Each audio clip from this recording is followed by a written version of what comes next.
Hello, નમસ્કાર વિદ્યાર્થી મિત્રો. શ્રી એસએન વિદ્યાલયના ઈ લર્નિંગ પ્રોગ્રામમાં હું પિનાકિન રાવલ આપને ફરીથી આવકારું છું. મિત્રો, આપણે સ્વાધ્યાયના પ્રશ્નો ગણી રહ્યા છીએ. એમાં લાસ્ટ લેક્ચરમાં તમને એક આલેખ દોરવાનું મેં કીધું હતું, એટલે થોડું કેલ્ક્યુલેશન તમારા માટે હતું. કઈ રીતે ગણવાનું એ 2 સ્ટેપ સુધી આપણે ગણેલું છે. એટલે એમાં તમારે t બરાબર 0 થી t બરાબર 12 સેકન્ડ સુધીના જેટલા આવા રીડિંગ આવતા હોય કે ભાઈ દડો છે એ અમુક ઊંચાઈએથી પાછો આવે ત્યારનો સમય, તે વખતની ઝડપ, વળી પાછું પલટી મારી અને પાછો ઝડપનો આંકડો, વળી પાછું એ જે ઊંચાઈએ પહોંચે દરેક વખતે 10મા ભાગની ઝડપ ગુમાવે છે એટલે એક ઈ કેલ્ક્યુલેશન આવે, અને અંતિમ વેગ શૂન્ય થતાં લાગતો સમય, વળી પાછું દર વખતે એવા સેટ કલેક્ટ કરી અને ટોટલ 12 સેકન્ડ સુધી જાય ત્યાં સુધીનો આલેખ દોરવાનો હતો. આશા રાખું કે તમે દોરી લીધો હશે. ન દોર્યો હોય તો પ્રયત્ન કરજો. ન ફાવે તો કંઈ વાંધો નહીં, પ્રયત્ન કરવાનો છે. ન ફાવે તો પછી જ્યારે પણ આપણે ભેગા થઈ ત્યારે એને સોર્ટ આઉટ કરશું. મેથડ તમારી પાસે છે અને આલેખ તો સ્વાભાવિક છે તમારે દોરવાના થાય યોગ્ય સ્કેલ ઉપર. આલેખ દોરતા તમને ફાવે છે અને રીડિંગ કઈ રીતે કલેક્ટ કરવાના એની મેથડ મેં તમને લાસ્ટ લેક્ચરમાં કહી દીધી હતી. હવે અહીંયાથી પછી પાછા સ્વાધ્યાયના પ્રશ્નો આપણે આગળ વધારી.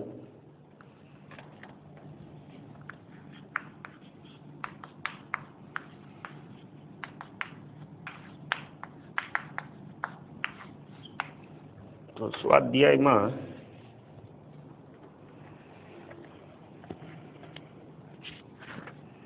આપણે પહોંચેલા છીએ 3.13 પર.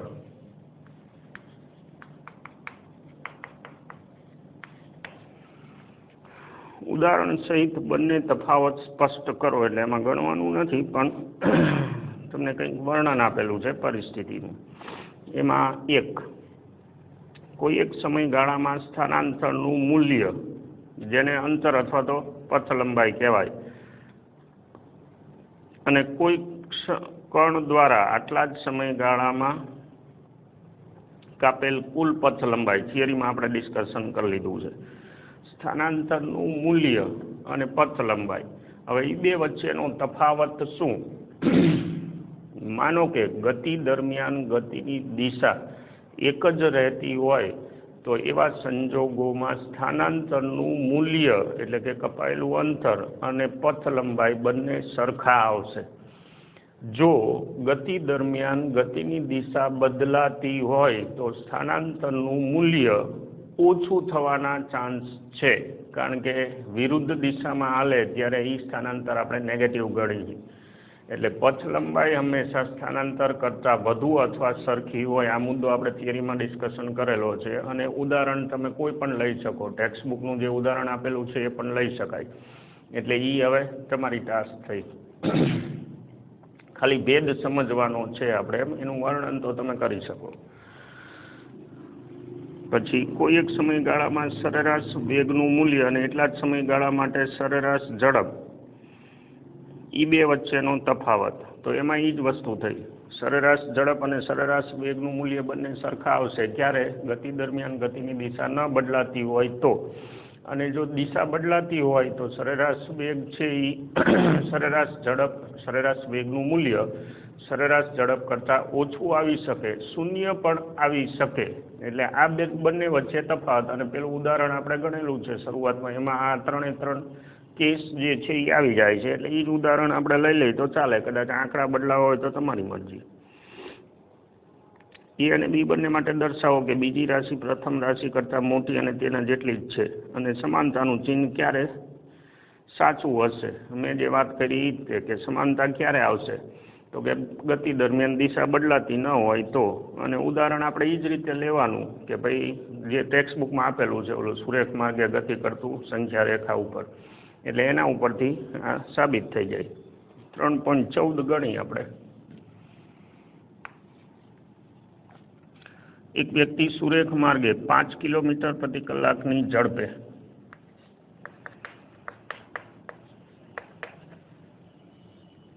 તેના ઘરેથી 2.5 કિલોમીટર દૂર આવેલા માર્કેટમાં જાય છે. માની લો કે આ ઘર અને આ માર્કેટ બે વચ્ચેનું અંતર 2.5 કિલોમીટર છે, ઝડપ આટલી છે. પરંતુ માર્કેટ બંધ જુએ એટલે તરત જ 7.5 કિલોમીટરની ઝડપે એટલે V1 અને V2 7.5 કિલોમીટર પ્રતિ કલાક. આને નેગેટિવ કહીશું. આ જતી વખતે છે અને આ આવતી વખતે છે. જરૂર પડે તો માઇનસ યુઝ કરશું આપણે. શું પૂછેલું છે જોઈ લઈશ. સરેરાશ વેગનું મૂલ્ય, સરેરાશ વેગ બરાબર શું? સ્થાનાંતર છેદમાં લાગેલો સમય.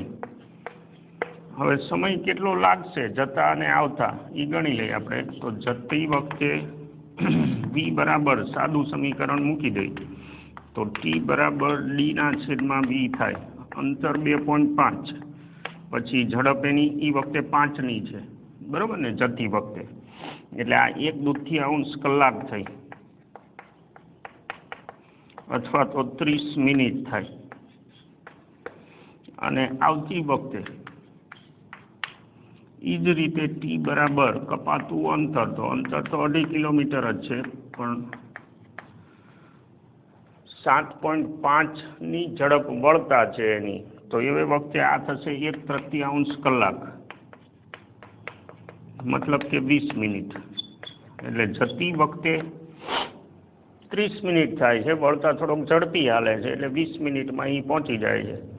તો હવે સરેરાશ વેગ એટલે સ્થાનાંતર, તો સ્થાનાંતર 0 છે, છેદમાં 50 મિનિટ લાગી છે ટોટલ, બરાબર ને, 30 ને 20, જવાબ આવશે 0. આ પહેલા પ્રશ્નનો જવાબ. કારણ કે જ્યાં હતો અહીંયા આવે છે, એટલે મૂળ ઘરેથી શરૂ કર્યું એનું પ્રારંભિક સ્થાન, અંતિમ સ્થાન એ ઘર જ છે, તો એનું સ્થાનાંતર 0 કહેવાય. એટલે સરેરાશ વેગનું મૂલ્ય 0 આવશે. પછી 0 થી 30 મિનિટ સમયગાળો, જુદા જુદા સમયગાળા આપેલા છે. 0 થી 30 મિનિટ એટલે આ તમે જુઓ તો આપણે પહેલાં કેલ્ક્યુલેટ કર્યું, એટલે એ માર્કેટ સુધી પહોંચે છે. પછી બીજો સમયગાળો 0 થી 50 મિનિટ, એટલે આ આખી ઘટના થઈ. અને 0 થી 40 મિનિટ ત્રીજો સમયગાળો. હવે આ ત્રણેય માટે વ્યક્તિની સરેરાશ ઝડપ કેટલી હશે, પછી તો અંદર નોંધ ને એવું બધું છે. સરેરાશ ઝડપ આ ત્રણેય સમયગાળા માટે મેળવવાની છે. સરેરાશ ઝડપ માટે વ્યાખ્યા શું આપણી? પથ લંબાઈ છેદમાં લાગેલો સમય. પથ લંબાઈ 30 મિનિટ સુધીની ઘટના છે, તો 30 મિનિટ એટલે એ માર્કેટ સુધી જ પહોંચે છે, એટલે એમાં એણે અંતર કાપ્યું 2.5 કિલોમીટર, બરોબર, કિલોમીટરમાં.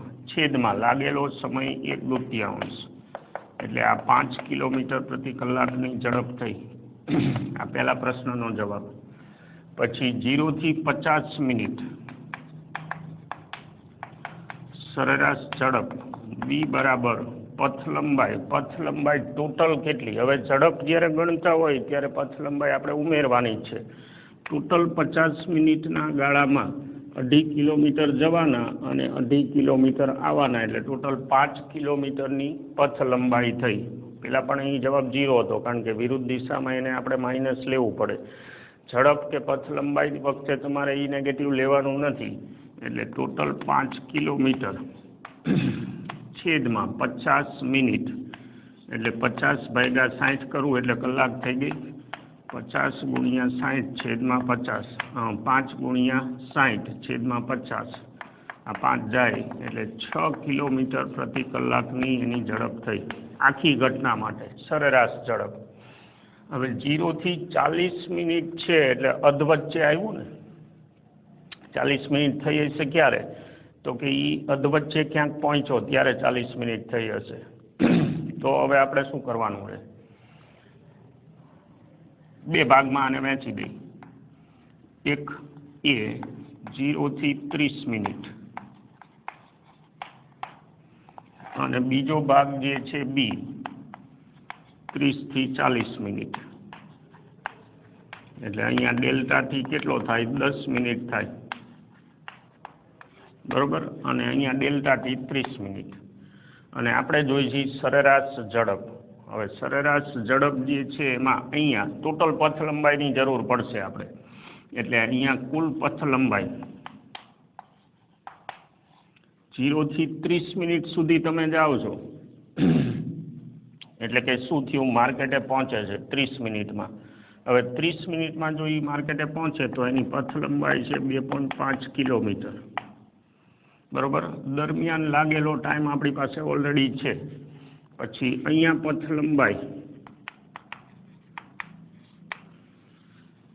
ઉપરની 10 મિનિટમાં કેટલી થાય છે એ જોવાનું, કારણ કે 30 મિનિટ પછી એણે શું કર્યું, પાછું વળવાનું ચાલુ કર્યું. હવે એ પથ લંબાઈ જોતી હોય તો આપણે આ સૂત્ર જે છે એનો યુઝ કરી, એટલે ડી બરાબર શું થશે, વી ગુણ્યા ટી. હવે વળતી વખતનો આ હિસાબ છે તો વળતી વખતે એની ઝડપ કેટલી છે, 7.5 કિલોમીટર, બરોબર. 7.5 કિલોમીટર એની ઝડપ છે, કિલોમીટર પ્રતિ કલાક. ટાઈમ કેટલો, 10 મિનિટ. એની કલાક કરી મેં, કારણ કે આ કિલોમીટર પ્રતિ કલાકમાં છે. એટલે 75/60 કિલોમીટર થયું. એટલે હવે આ જે છે એ અને 15 પંચા 75 ને 15 ચોકું 60, 5/4 એટલે 1.25 કિલોમીટર થયું આ.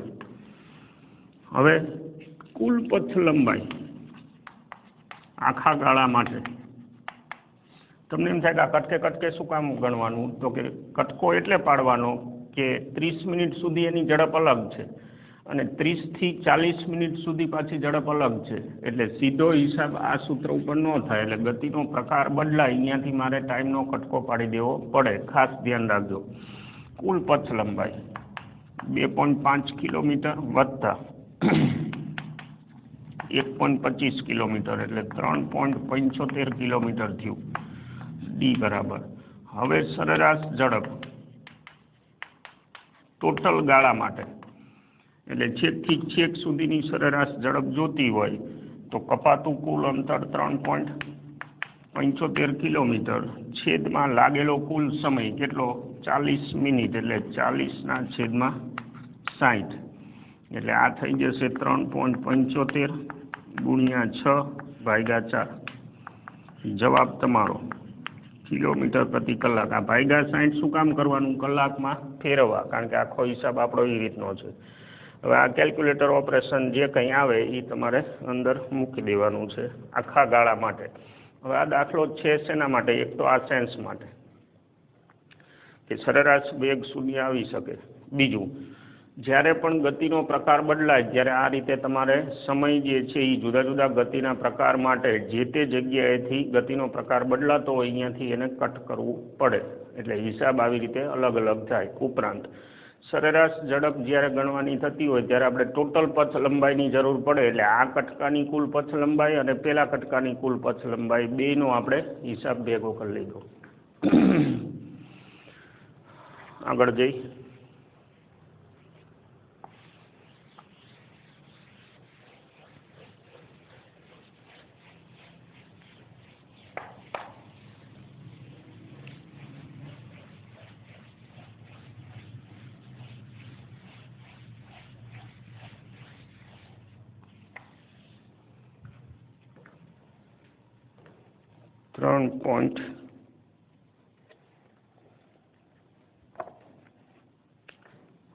.15 જે છે એમાં કંઈ ખાસ ગણવા જેવું નથી. એક કન્સેપ્ટ સમજવાનો છે કે સ્વાધ્યાયનો પ્રશ્ન 3.13 અને 14માં સરેરાશ ઝડપ અને વેગ વચ્ચેનો તફાવત કાળજીપૂર્વક સ્પષ્ટ કર્યો. એકમાં ગણતરી કરીને, એકમાં વિચારીને.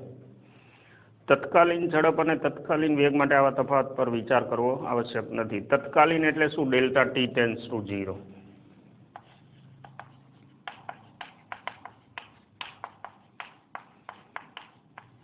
આને આપણે dx/dt એટલે કે તત્કાલીન ઝડપ અથવા તો વેગ બોલી. હવે આમાં તફાવત નહીં હોય. શું કામ, તમે પોતે વિચારો. સમયગાળો જ્યારે અતિ સૂક્ષ્મ હોય ત્યારે કોઈ પણ ગતિ કરતા પદાર્થ માટે ટર્ન મારવો મતલબ ગતિની દિશા બદલાવી શક્ય જ નથી, કારણ કે ડેલ્ટા ટી ટેન્સ ટુ 0 એટલે અતિ સૂક્ષ્મ સમયગાળો, કદાચ 0.01 સેકન્ડ અથવા તો 0.001 સેકન્ડ એવું હોઈ શકે. હવે આપણે પોતે વાહન હલાવતા હોય તો ટર્ન મારતી વખતે ગતિની દિશા બદલાવતી વખતે આપણે સમયગાળો મોટો જોઈશે. મતલબ સીધો એવો નીકળે કે અતિ સૂક્ષ્મ સમયગાળા માટે ગતિની દિશા ચેન્જ થઈ જ ન શકે, તો પછી ગતિની દિશા એની એ જ હોય અતિ સૂક્ષ્મ સમયગાળા માટે, તો પછી તત્કાલીન ઝડપ અને તત્કાલીન વેગ વચ્ચે કંઈ ભેદ હોય જ નહીં. એટલે આ જે છે સમજૂતી થઈ ડેલ્ટા ટી ટેન્સ ટુ 0 હોવા માટે. કારણ જે છે એ આપણે આપણા શબ્દોમાં લખી શકીએ. 3.16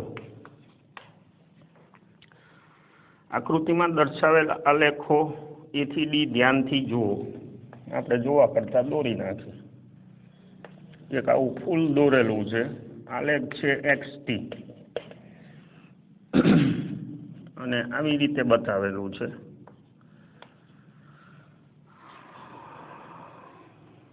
કારણ સહિત જણાવો કે તે પૈકી કયો આલેખ એક પારિમાણિક ગતિ કરતા કણ માટે શક્ય નથી. એક પારિમાણિક ગતિ થાય છે. હવે આનો આ આલેખ તમે વાંચો તો આ જે છે અંતરમાં શું થાય છે, તો કે સમય વધે એમાં અંતર વધ્યું છે. ભલે વક્ર આલેખ હોય એ તો શક્ય હોય, આટલો કટકો તો શક્ય હોય, પણ આગળ વિચારીએ આપણે તો આ અંતર છે એ પાછું આવે છે, પણ સમયના આંકડા કંઈ પાછા થોડા હોય. અથવા તો આ કોઈ એક ચોક્કસ સમય છે, માન લો કે 5 સેકન્ડ, તો એમાં વ્યક્તિના 2 સ્થાન પોસિબલ જ નથી. કોઈ એક જ સમયે વ્યક્તિ જે છે એ 2 અલગ અલગ સ્થાન પર ન હોઈ શકે. વ્યવહારિક વસ્તુ નથી, વાસ્તવિક નથી. એટલે આ આલેખ ખોટો છે. એટલે XT આલેખ ગમે તે છે ને એ ફોરવર્ડ જ હાલે. સમય આગળ વધે તો પોઈન્ટ્સ તમને બધા આગળ જ મળતા જાય. હા, ઉતરતો અથવા ચડતો હોઈ શકે, પણ 2 અલગ અલગ પોઝિશન એક સાથે શક્ય નથી. એટલે પહેલો આલેખ ખોટો.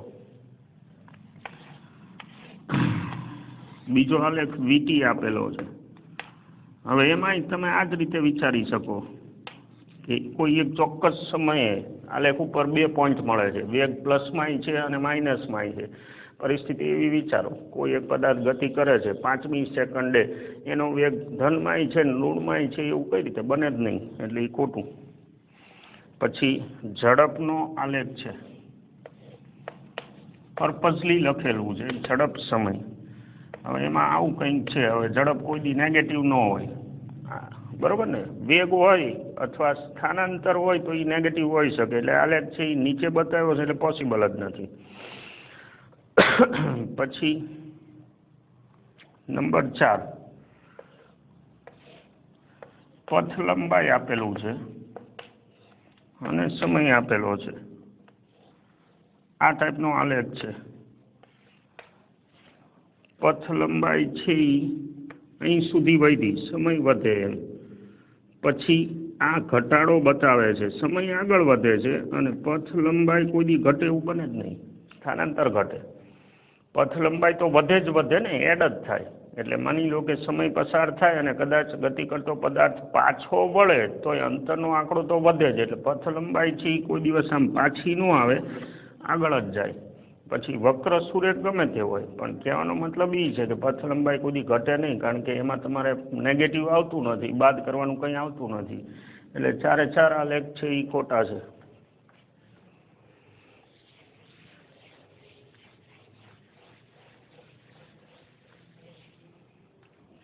.17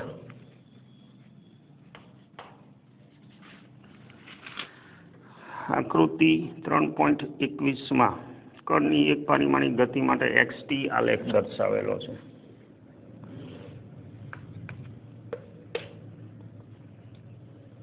આ ટાઈપનો છે અને અહીંથી ચાલુ થાય છે, બરોબર ને? બ્લુ લાઈન દેખાડેલી છે 0ની ઓલી બાજુ. આલેખ પરથી એમ કેવું સાચું છે કે t 0 માટે કણ સુરેખ માર્ગે અને t 0 માટે પરવલય માર્ગે ગતિ કરે છે? ના. XT આલેખ છે એ માર્ગ નથી બતાવતો. XT આલેખ સ્થાન સમય આલેખ છે એ શું બતાવે છે? જુદા જુદા સમયે ગતિ કરતા પદાર્થનું સ્થાન કેટલું છે, ક્યાં છે એ નહીં, કેટલું છે એ બતાવે છે, મતલબ સ્થાનના આંકડા બતાવે છે. એટલે XT આલેખ છે એ ગતિપથ તો કોઈ દિવસ દર્શાવે જ નહીં, બરાબર ને. અને એના માટે તમારે પછી શું કરવું પડે તો કે એ ગતિનો અભ્યાસ કરી અને ગતિપથ જે છે એનો સેન્સ વેગ અથવા સ્થાનાંતરના આધારે તમારે મેળવવી પડે. એટલે XT આલેખ ઉપરથી તમને કોઈ દિવસ ગતિપથ મળે નહીં. આ જે છે એ શું બતાવે છે? ગતિનો પ્રકાર બતાવે છે. માનો કે t<0 માટે x સહેજે છે જ નહીં એટલે પદાર્થ સ્થિર છે એવું કહેવાય. t<0 હકીકતમાં તો હોય જ નહીં, પણ આપણે એવું માની લઈએ થોડાક સમય પછી આપણે ઘડિયાળ ચાલુ કરી અવલોકન લેવાનું ચાલુ કર્યું છે, તો એટલા ગાળા દરમિયાન XT આલેખ જે છે એમાં x બતાવતું જ નથી, એટલે કે સ્થાન છે જ નહીં, એટલે ઉગમ બિંદુ પાસે પદાર્થ ઊભો છે અને પછી ગતિનો પ્રકાર અનિયમિત છે, વક્ર હોવાના કારણે. એટલે પ્રકાર ખબર પડે, ગતિપથ ગતિ માર્ગ નો ખબર પડે. 3.18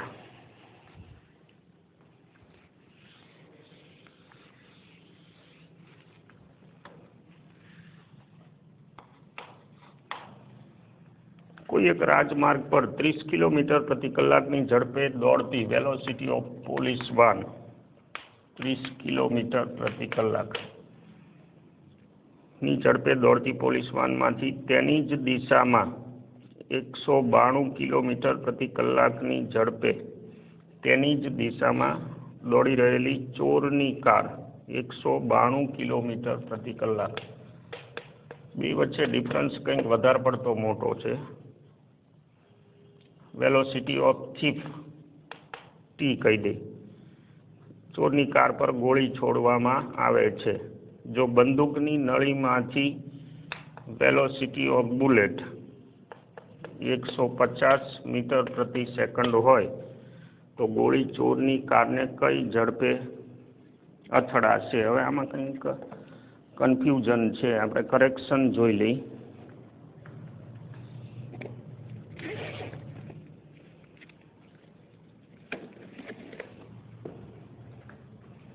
રકમમાં કંઈક ગડબડ હતી, ગયા વર્ષે આપણે સુધારેલું છે.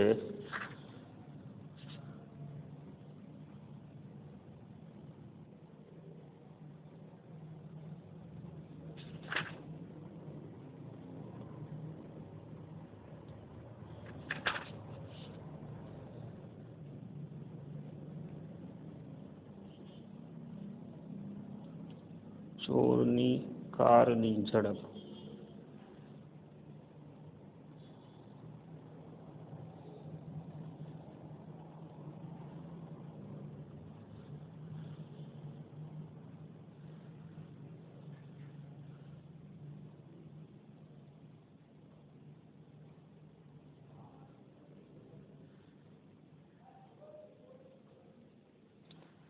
બરોબર છે. 150 જોઈ લઈએ હમણાં.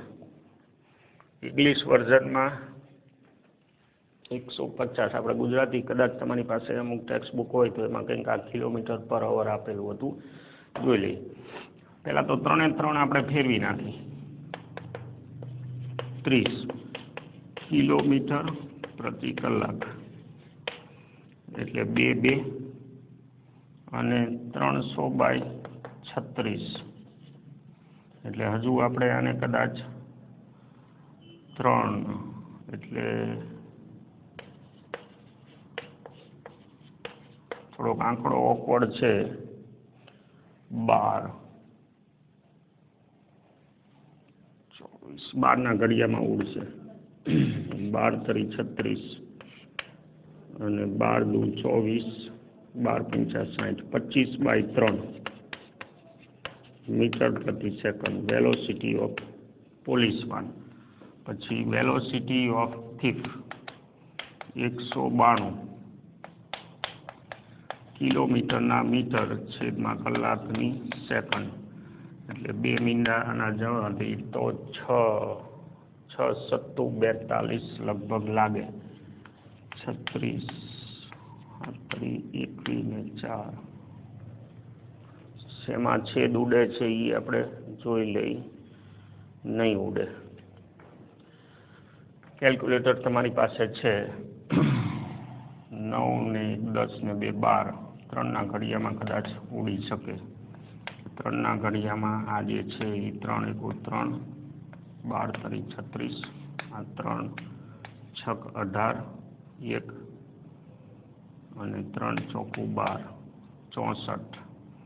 હવે 64 ગુણ્યા 10, કારણ કે આગળ જરૂર પડશે એટલે આ મજૂરી કરી છે, મુહૂર્તમાં જ છે એટલે. પછી આ 6 અને આ જે છે એ 32, આ 3 અને આ જે છે એનું અડધું 16, એટલે 160/3 મીટર પ્રતિ સેકન્ડ આ થાય વેલોસિટી ઓફ થીફ. અને આ જે છે 150 મીટર પ્રતિ સેકન્ડ છે વેલોસિટી ઓફ બુલેટ.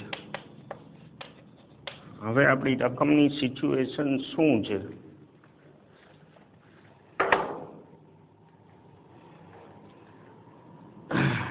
તો ગોળી ચોરની કારને કઈ ઝડપે અથડાશે? Velocity of bullet with respect to thief જોઈ છે, એટલે મારે જોઈશે શું? Velocity of bullet minus velocity of thief જોઈશે. હવે આ જે મને આપેલું છે વેલોસિટી ઓફ બુલેટ 150, હવે આ ક્યાંથી છોડવામાં આવે છે? ક્યાં? ધ્યાન રાખજો, પોલીસ વાનમાંથી. એટલે આ એકચ્યુઅલમાં velocity of bullet with respect to police van છે, બરાબર ને? ગતિ કરતી પોલીસ વાનમાંથી ગોળી છોડવામાં આવે છે, એટલે આ velocity of bullet with respect to police van છે. અને હવે મારે જોઈ છે શું? આ ટાર્ગેટ છે કે ભાઈ ચોરને કઈ ઝડપે અથડાશે. તો એમાં મારી પાસે વીટી તો છે જ, થીફની જમીનની સાપેક્ષ વેલોસિટી છે, બુલેટની જમીનની સાપેક્ષ નથી વીબી. તો એ મારે ઓપરેટ કરવું પડે. VBP is equal to VB minus VP થાય.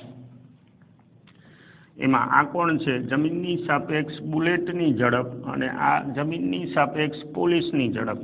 તો VB બરાબર VBP વત્તા VP થાય. અને હવે એ આંકડો હું અહીંયા મૂકી દઉં, VBP વત્તા VP માઇનસ VT. હવે આ ત્રણે ત્રણ આંકડા એક જ દિશામાં છે, તો VBP 150 વત્તા વેલોસિટી ઓફ પોલીસ વાન આપણે ક્યાંક બનાવ્યું 25/3 અને માઇનસ વેલોસિટી ઓફ થીફ 160/3. આ ત્રણ લસા લઈ લઈએ આપણે,